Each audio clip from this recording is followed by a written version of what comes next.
Nhắc đến vấn đề sức khỏe và y tế, có lẽ mọi người đều biết có rất nhiều căn bệnh nan y đến nay còn chưa tìm ra được cách để chữa trị. Tuy nhiên, không phải căn bệnh nan y nào cũng là nguyên nhân gây tử vong cao nhất đối với con người. Ngày hôm nay, chúng ta sẽ đến với 5 bệnh gây tử vong nhiều nhất ở Việt Nam. Hy vọng các bạn sẽ thấy tương đối bất ngờ với 5 căn bệnh này. 5. Bệnh phổi tắc nghẽn mãn tính. Đứng thứ 5 trong những bệnh gây tử vong nhiều nhất ở Việt Nam chính là bệnh phổi tắc nghẽn mãn tính, hay còn gọi là COPD.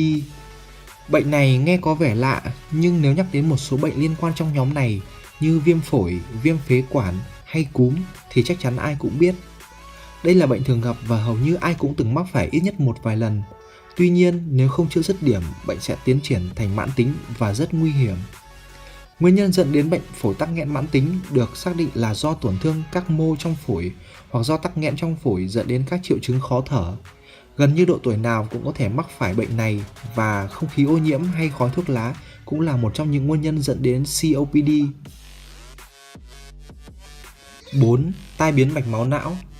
Tai biến mạch máu não hay còn được gọi là đột quỵ là căn bệnh gây ra tử vong cao thứ tư ở Việt Nam. Hàng năm có khoảng 230.000 ca đột quỵ mới được thống kê.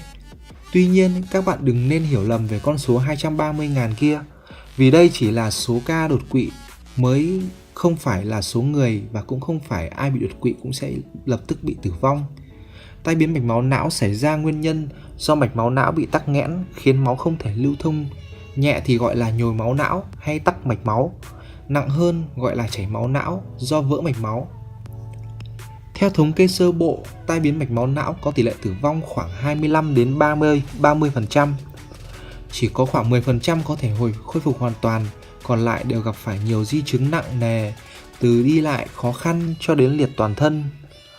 Nguyên nhân dẫn đến tai biến mạch máu não được xác định do xơ vữa động mạch và do huyết mạch tắc do liên quan đến bệnh tim mạch. 3. Bệnh tiểu đường. Bệnh tiểu đường là một căn bệnh mãn tính rất nguy hiểm không chỉ ở Việt Nam mà còn trên toàn thế giới.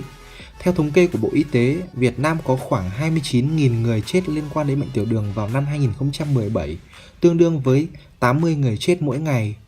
Một căn bệnh tưởng chừng không quá nguy hiểm nhưng thực tế lại là nguyên nhân dẫn đến tử vong rất cao, vì tiểu đường khi phát triển nặng sẽ dẫn đến nhiều căn bệnh khác như tim mạch, tai biến mạch máu não, biến chứng bàn chân, đái tháo đường, suy thận, thần kinh, biến chứng võng mạc, vân vân. Nguyên nhân khiến bệnh tiểu đường dẫn đến tử vong cao một phần vẫn là do tư tưởng chủ quan, không khám chữa bệnh định kỳ của người dân Việt Nam, và đặc tính của bệnh tiểu đường là thường không có dấu hiệu gì bất thường và chỉ khi nào nặng mới ảnh hưởng nghiêm trọng đến sức khỏe. Mặc dù đã có nhiều chương trình phổ biến kiến thức về đái tháo đường, nhưng đến 70% người bị đái tháo đường phát hiện bệnh khi đã bị nặng. 2. Bệnh ung thư. Ung thư là căn bệnh nan y rất khó chữa. Đa phần các bệnh ung thư đều không chữa dứt điểm được và là nguyên nhân gây nên tử vong rất cao không chỉ ở Việt Nam mà còn trên toàn thế giới. Theo Cục Y tế Dự phòng, có khoảng 19% số người chết ở Việt Nam liên quan đến ung thư. Các bệnh ung thư đường hô hấp như ung thư khí quản, phế quản và ung thư phổi gây ra tử vong cao nhất vì khả năng phát triển bệnh của ung thư đường hô hấp thường rất ngắn. Theo WHO, ung thư đường hô hấp gây ra 1,7 triệu ca tử vong mỗi năm và đứng thứ 6 trong danh sách những nguyên nhân gây tử vong hàng đầu thế giới.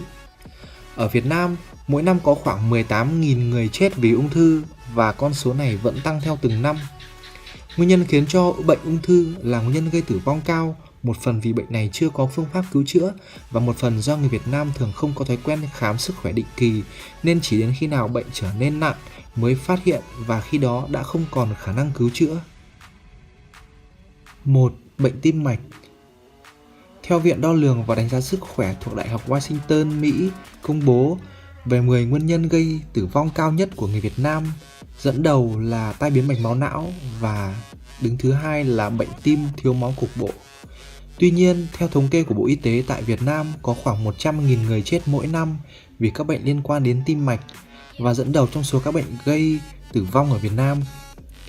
Bệnh tim mạch là nguyên nhân gây ra tử vong cao nhất ở Việt Nam, mà cụ thể là bệnh mạch vành.